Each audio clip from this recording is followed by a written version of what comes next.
Welcome to sauce TV. నేను మీ అభిద్ హుసేన్. రొట్టెల పండుగ నేపథ్యంలో ఎలాంటి ఏర్పాట్లు జరుగుతున్నాయో మనతో మాట్లాడేందుకు వక్ఫ్ బోర్డ్ చైర్మన్ అలాగే మాజీ మేయర్ అబ్దుల్ అజీజ్ ఉన్నారు. వారితో మాట్లాడదాం. గతంలో మీరు మేయర్గా ఉండేటువంటి టైంలో బారాషేదర్గా అభివృద్ధి పదంలో ముందుకు సాగిందంటే అన్నీ కూడా డెవలప్మెంట్స్ చాలా యాక్టివిటీస్ ఇక్కడ జరిగాయి. సో ఇప్పుడు మళ్ళీ వక్ఫ్ బోర్డ్ చైర్మన్గా ఉన్నారు. ఈసారి ఎలాంటి ఏర్పాట్లు చేయబోతున్నారు? అందరికీ నమస్కారం అండి. రొట్టెల పండగ అంటే నాకు ప్రత్యేకంగా ఒక పర్సనల్ ఎమోషనల్ టచ్ ఈ యొక్క రొట్టెల పండగకి. 2014 నుంచి దీన్ని 14 ముందు ఒక రకంగా ఉన్నింది రొట్టెల పండగ. 14 తర్వాత తెలుగుదేశం ప్రభుత్వం వచ్చిన తర్వాత 14 ముందు రాకముందు ఎలా ఉన్నిందంటే ఇక్కడ ఈ ఘాట్ ఏదైతే ఉందో అక్కడ అంబులెన్సులు, లారీలు, బస్సులు కడుక్కుంటున్నారు. ఇది పవిత్రత. ప్రజలు లక్షల మంది ఇక్కడ భక్తి భావాలతో వస్తారు. మనకు ఉందా లేదా దానిపైన నమ్మకం పక్కన పెడితే ఎవరు కానీ అధికారులు కావచ్చు, రాజకీయ నాయకులు, వచ్చే భక్తులు నమ్మకాన్ని మనం మర్యాదించాలి, గౌరవించాలి. లక్షల మంది ఇక్కడ అనేక రాష్ట్రాల నుంచి, విదేశాల నుంచి వస్తుంటారు.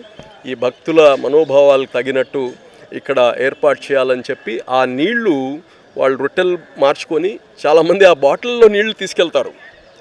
మేమైతే దాన్ని రికమెండ్ చేయము, ఎందుకంటే ఈ వాటరు స్టాగ్నెంట్ వాటరు కాబట్టి. అయితే ఆ నీళ్ళని కానీ పరిశుద్ధి చేసేదానికి కానీ ఆ రొట్టెల పండగ అప్పుడు ఏర్పాటు చేసాం. ఆ డ్రైన్ అవుట్ చేయడం, వాటర్ని మళ్ళీ పంపింగ్ చేయడము. దానికి నారాయణ గారు అయితే ఒక తెల్ల గుడ్డ పెట్టి దాంట్లో వచ్చే నలకల్ని కానీ తీయించాం.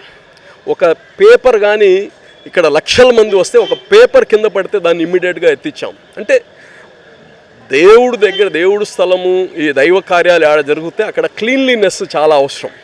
ఎలా చెప్తారు, ఇది క్లీన్లీనెస్ ఈజ్ గాడ్లీనెస్ అంటారు. సో అక్కడ దాన్ని చేశాం. తర్వాత ఆడపిల్లలు, ఎదిగిన పిల్లలు, ఎడ్యుకేషన్ స్టూడెంట్సు, డాక్టర్సు, ఇంజనీర్సు వాళ్ళ మొక్కులు తీర్చుకోవడానికి వాళ్ళ తల్లిదండ్రులు తీసుకువస్తే గతంలో రెసిస్ట్ చేసేవాళ్ళు. వాళ్ళ తల్లిదండ్రులు చెప్పేది, ఎక్కడండి ఇక్కడ వస్తే టాయిలెట్ సరిగ్గా లేవు, వాళ్ళకు స్నానాలు చేసుకోవడానికి బాగలేదు, బిడ్డల్ని ఎక్కడ తీసుకొని రావాలి, వాళ్ళు రావట్లేదు, మేము మొక్కు తీర్చడానికి వస్తున్నామని తల్లిలు చెప్పేది. 14లో మొబైల్ టాయిలెట్స్ తెప్పించాం. దాదాపు 350 మొబైల్ టాయిలెట్స్ ఆ రోజు. మన నెల్లూరులో ఎక్కడెక్కడ లేవు. 2-3 రాష్ట్రాల నుంచి తెప్పించాం మొబైల్ టాయిలెట్స్. దాని తర్వాత నెక్స్ట్ ఇయర్ పర్మనెంట్ టాయిలెట్స్ కట్టాం. ఈ రోజుకి కానీ ఆ టాయిలెట్స్ వచ్చే భక్తులకి ఆ రోజు చెప్పారు, ఎందుకు 120 టాయిలెట్స్ కట్టేస్తున్నారు ఇక్కడ అని. కానీ ఈరోజు ఆ 120 టాయిలెట్స్ పండగ పూట పనికి వస్తున్నాయి. ఆ రోజుల్లో ఒక ముసాఫిర్ ఖానా కావాలి, ఇక్కడ భక్తులు వస్తున్నారు, వాళ్ళు ఉండడానికి చిన్నపాటు వెసులుబాటు కానీ లేదంటే ఆ రోజు నా సొంత నిధులతో కట్టా ఈ యొక్క ముసాఫిర్ ఖానా. సో మళ్ళా ఇప్పుడు వక్ఫ్ బోర్డు అలాగనే నూడా మున్సిపల్ కార్పొరేషన్ 3 కలిపి ఒక 8 కోట్ల రూపాయలతో షాహీ మసీద్ కడుతున్నాం. ఇంకో 8 కోట్ల రూపాయలు వక్ఫ్ బోర్డు నిధులతో మేము కంప్లీట్గా ఈ ఈద్గా ఏదైతే ఉందో ఈరోజు టెంపరీ షెల్టర్ వేసాం. మేబీ నెక్స్ట్ పండగప్పటికి పర్మనెంట్ షెల్టర్ ఉంటుంది. సో దాదాపు 8,000 మంది గ్రౌండ్ ఫ్లోర్, ఫస్ట్ ఫ్లోర్లో అక్కడ బస చేయడానికి వీలు ఉండేటట్టుగా ఏర్పాటు చేస్తున్నాం. ఇంకా కమర్షియల్ కానీ కొన్ని డెవలప్ చేయబోతున్నాం. నెక్స్ట్ 1 ఇయర్ లోపల ఈ బారాషాహిద్ దర్గాకి నిధులు సొంతంగా ఇది సస్టైన్ అయ్యేటట్టు కొన్ని అభివృద్ధి చేస్తున్నాము. ఇవన్నీ ఫేజ్ వైజ్గా చేస్తున్నాము. దీనికి స్థానిక ఎమ్మెల్యే గారు కావచ్చు, మా మంత్రి నారాయణ గారి యొక్క సహకారంతో దీన్ని కంప్లీట్గా పూర్తి చేస్తామని తెలియజేస్తుంది. గత ఏడాదితో పోలిస్తే ఈ ఏడాది భక్తుల సంఖ్య ఎంత ఎక్కువగా వచ్చేటువంటి అవకాశం ఉంది? ఏ విధమైనటువంటి ప్రచారం కల్పించేటువంటి అవకాశం ఉంది? ఫండమెంటల్గా ఇది మేము ప్రచారం చేస్తే వచ్చేది కాదు. ఇది వాళ్ళందరికీ తెలుసు. మన ఇది మొహరం అనేది అందరికీ తెలుసు. మొహరం 10వ తారీఖు నుంచి దీనికి వస్తారనేది ఇదన్నీ అందరికీ తెలిసిందే. అయినా మేము కానీ ఈసారి దీనికి ఫలానా డేట్స్ అనేది కానీ మీడియా ప్రకారంగా అన్నిటి కానీ పబ్లిష్ చేస్తాము.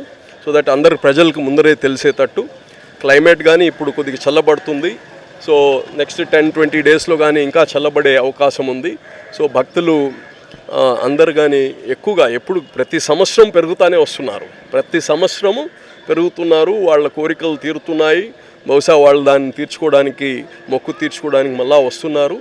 ఏదేమున్నా ఇక్కడ యంత్రాంగము, రాజకీయ నాయకులు, పోలీసు, ప్రతి ఒక్కరం కానీ ఏంటంటే వచ్చిన ప్రతి భక్తుడికి డిస్కంఫర్ట్ లేకుండా, ఎక్కడ కానీ ఇబ్బంది లేకుండా వాళ్ళకి చూడడానికి పూర్తి సహకారం కలెక్టివ్గా చేస్తున్నామని తెలియజేస్తున్నాను. చివరిగా భక్తులకు ఏమైనా మీరు ఇచ్చే సూచనలు, సలహాలు కానీ? భక్తులకు చెప్పేది ఒకటే, ట్రాన్స్పోర్టేషన్ మీరు వచ్చేటప్పుడు ఇది చాలామంది ఒకే వెహికల్లో ఎక్కి ఒక చిన్న వెహికల్లో 5 మంది వచ్చే దాంట్లో 10 మంది ఎక్కి, 10 మంది ఎక్కే దాంట్లో 20 మంది ఎక్కి రావద్దు. మీరు పీస్ఫుల్గా రండి.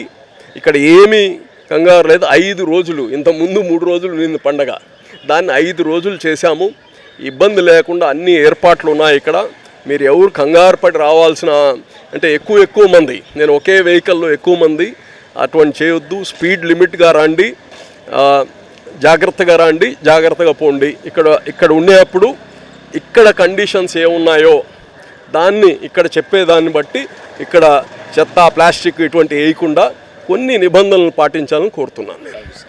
సో మొత్తానికి 5 రోజుల పండుగ కాబట్టి ప్రశాంతంగా వచ్చి వెళ్ళొచ్చు. భక్తులకు ఎలాంటి ఇబ్బందులు కలగకుండా ఏర్పాట్లు అయితే చేస్తూ ఉన్నాం కాబట్టి ప్రశాంతంగా వచ్చి దర్గాలో రొట్టెలు పట్టుకొని వెళ్ళండి అంటున్నారు మాజీ మేయర్ అలాగే వక్ఫ్ board chairman Abdul Aziz. Cameraman మహేష్తో హుసేన్, సాస్ టీవీ, నెల్లూరు. జీవితంలో సరైన జోడీ దొరికితే ప్రతిరోజు ఒక పండుగలా అనిపిస్తుంది. ఆ ఆనందాన్ని మీ జీవితంలోకి తీసుకురావడానికి ఉంది వాసూస్ మ్యారేజ్ బ్యూరో. మా అనుభవం, నమ్మకం, వ్యక్తిగత సేవలతో మీకు సరైన జీవిత భాగస్వామిని చేరువ చేస్తాం. ఇప్పుడే రిజిస్టర్ అవ్వండి. మీ సంతోషకరమైన భవిష్యత్తు వైపు మొదటి అడుగు వేయండి. వాసూస్ మ్యారేజ్ బ్యూరో, మీ సంతోషానికి ప్రారంభం. Vasu's marriage bureau, VRC center, దండువారి వీధి, opposite town hall, Nellore, Andhra Pradesh.